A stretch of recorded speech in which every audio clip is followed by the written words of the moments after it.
guys. So 2 things. 1, Wednesday night, Fallout Equestria, 9 p.m. Eastern Standard Time. Be there or be square. 2nd, this is a sponsored video. Anything I have to say you should take with a grain of salt. But this is a sponsored video. Anything I have to say, take with a grain of salt. There, I've announced the things. Moving on. Figure I'll record this now, before I get on the drum stream. So the Hoofticuffs martial art guide. Is it actually good? Is it another addition to the game that is worthy? Or did they pull another Diary of a Mary Sue where many people just wanted to pull our hair out and scream bloody murder? Well, let's talk about it. So you can see it up here on screen, my PDF copy. Hold on 1 second. Here's my real copy. So now back to the PDF. What you're going to find in here is a large variety of new character builds. The martial arts are tailored to specific types of character builds. And if you don't really go down those types of character builds, the martial art is not going to shine as much. Now, they're also tailored to give you new abilities and abilities truly unique to your character.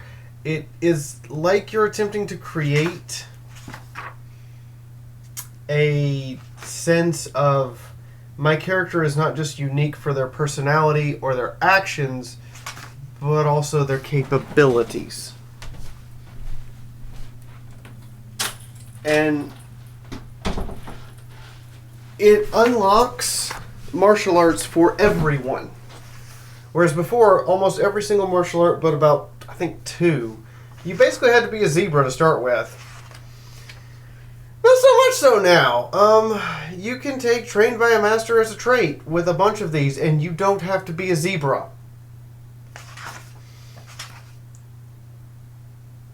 And there are martial arts that are designed... Now, the problem with some of these, like Dragon Slayer and Titan Slayer, only works if you're fighting creatures bigger than you or you're fighting dragons.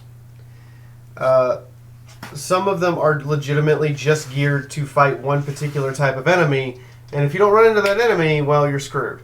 Others are geared so you have to have a certain situation, like Sky Dancer or Harsh Climate, where you control the weather and the sky, but if you're constantly underground, your martial art doesn't really help you. Others are definitely much more universal. Darting Quill is one of the more interesting ones because you can use feather quills as weapons. So Griffins really specialize with this, but Pegasi can do it too. And the opening up the martial arts to the other species, Griffins, Hellhounds, Sanddogs, Dragons, it really builds the world, in my opinion. It becomes less about the different martial arts and how they change your character and more about how they just build the world up. It also truly opens up the GM's ability to create some really nasty bosses. You can go through here and look for martial arts that can absolutely fuck up the party and make a really nasty boss who just has a martial art in their back pocket waiting to use. One of my favorite martial arts is Kung Fu-y, and it's just literally the martial art of wild swing and I don't know what I'm doing, but I'm going to make it look like I do.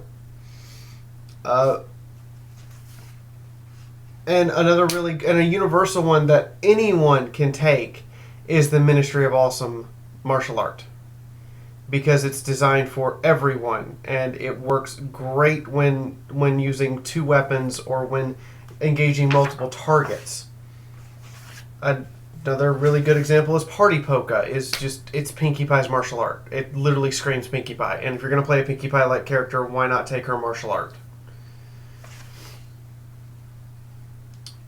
The point of this book, though, was to really expand the martial arts out, make them available to every single character, and make it where every character has the potential to take a martial art. Even my Alicorn heavy weapon specialist could benefit from Combat Sorcerer, Harsh Climate, Iron Hoof, or even taking the Ministry of Awesome Martial Art. She could benefit from all of these. She could possibly benefit from Doom Bunny if I wanted to, deal with the drugs, or she could benefit from Battlecaster if I wanted her to go pure, unadulterated wizard at some point. It's really quite stunning how they've managed to playtest this properly. Unlike the Wasteland Survival Guide, which has its problems and its organization is terrible, this book is just like the Stablemare's Guide, the guide to being an overmare. It's very, very, very good. And it really holds up. So I'm really wondering if they will, if they can get enough sales. I think they might even remaster the Wasteland Survival Guide and make it cleaner. But I'm now actually, after having gone over the Overmare's Guide, and it's good, and now gone over Hoofticuffs, and it expands not only the martial art capabilities, the abilities of the GM to build a boss, and everything. It actually, truly gives some flavor to the world. You don't even have to be masters of martial arts to benefit from them. Only having 1 or 2 ranks is enough to truly get a real benefit. And I like that type of martial art writing where every single rank of the martial art actually gives a real hard, good benefit. Like Robin, for basically Griffins, anyone can start off with Robin. Just having rank 1, 5 fewer AP to move for all movement actions, minimum 10. Okay, that's a massive benefit. That really makes your character significantly more mobile. And then on top of that, that same rank makes it where at the end of any charge you may make a standard attack with both weapons if you're a dual wielder, and gain bonuses to both as though you charged with both as though you got 2 separate charge attacks.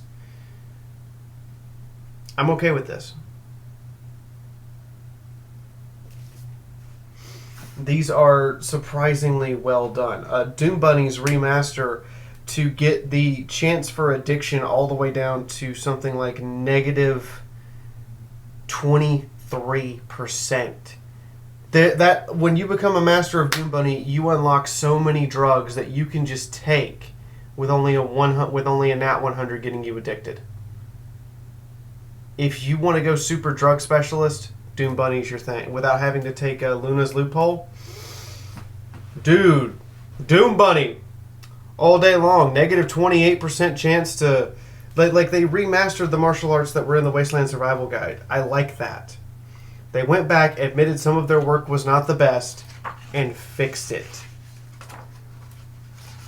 I was surprised by Fallen Caesar. There are more bonuses that Fallen Caesar now receives, and it still focuses on crippling. It really heavily focuses on crippling, but you get to add damage at higher tiers to your base unarmed damage till your base unarmed attacks are doing a ridiculous amount of extra just oomph. At level 18, when you get your last flat damage boost, unarmed damage is now strength plus agility plus 10 plus a d10 before you add a weapon or any other perks. This one martial art has given you a massive damage boost. Strength plus agility times 2. So even a baseline character is getting a minimum of plus 30 extra points of damage instead of plus 5. Jesus. So I really like that they went through and remastered the previous martial arts as well. There's not a lot to say about this. I've read every single martial art in this book. They've obviously been heavily play tested because none of them are just straight up broken stupid.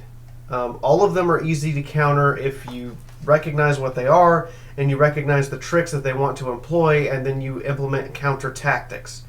All of them are well balanced and clearly defined now so that level 1, 2, and 3 of one martial art is equivalent in number of bonuses and the effect of the bonuses on your die rolls of other martial arts. And then 4, 5, and mastery just are like, I'm going to turn this up to 11 and let you just play with it like it should be. They have gone out of their way to absolutely make this martial art work. Now, I am going to cite one complaint here. The flavor text. It's all in cursive again.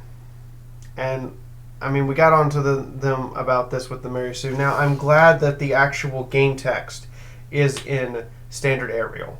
Like, I'm glad that the actual game text is in standard Arial and is easily readable. But the flavor text is all in cursive. And a lot of people on modern day, I hate to say this, don't even know how to read cursive.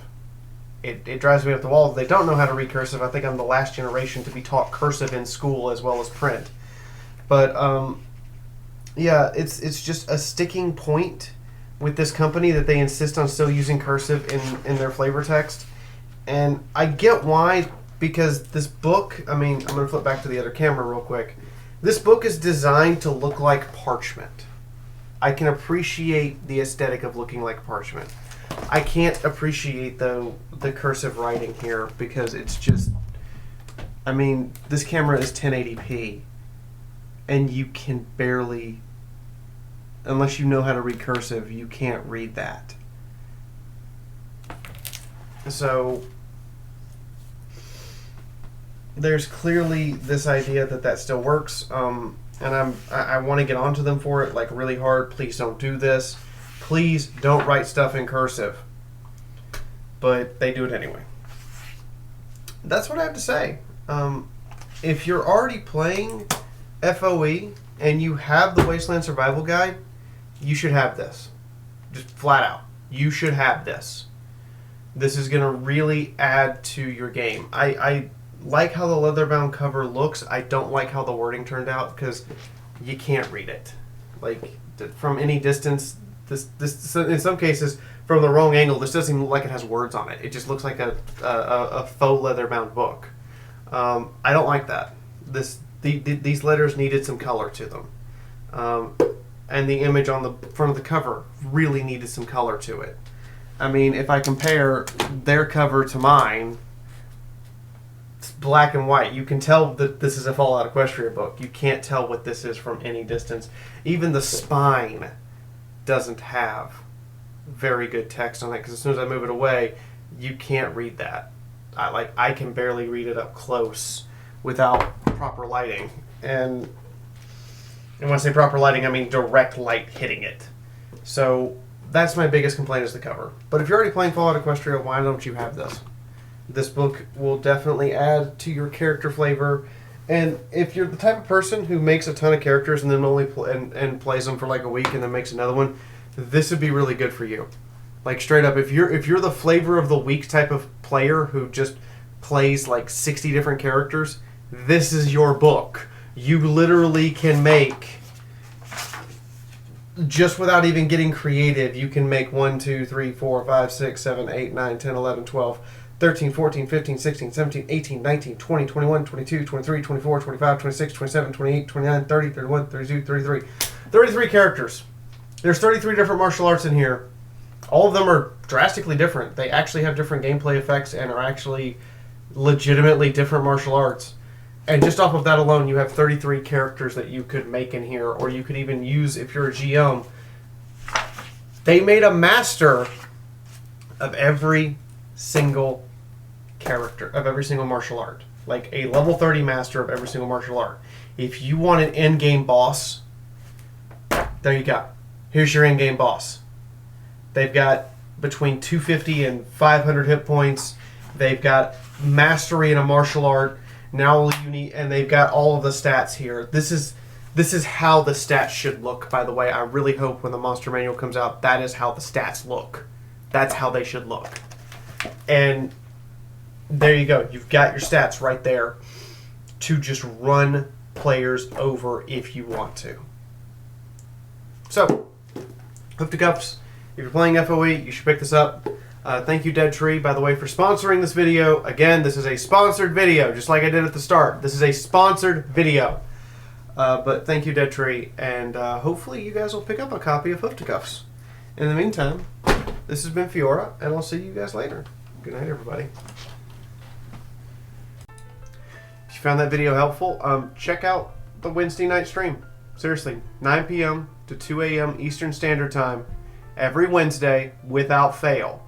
We are one of the most popular, if not the most popular, Roll20 weekday stream in existence, and there's a reason why.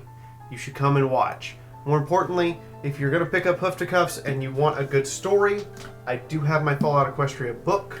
It is available for purchase. Links are in the description below, both for Dead Tree Studios, for you to get your copy of the Wasteland Survival Guide, the Hoofticuffs, the Overmare's Guide. I recommend all three of these books. I still can't recommend the Diary of a Mary Sue, but the others I can highly recommend. And I have my own story now, my own book. And Dead Tree does get, and Moonhoof and the Dead Tree crew do get some benefits from my own book as well if you just want a good story. Now in the meantime, here's my previous review, and I will see you guys next time. Good night, everybody.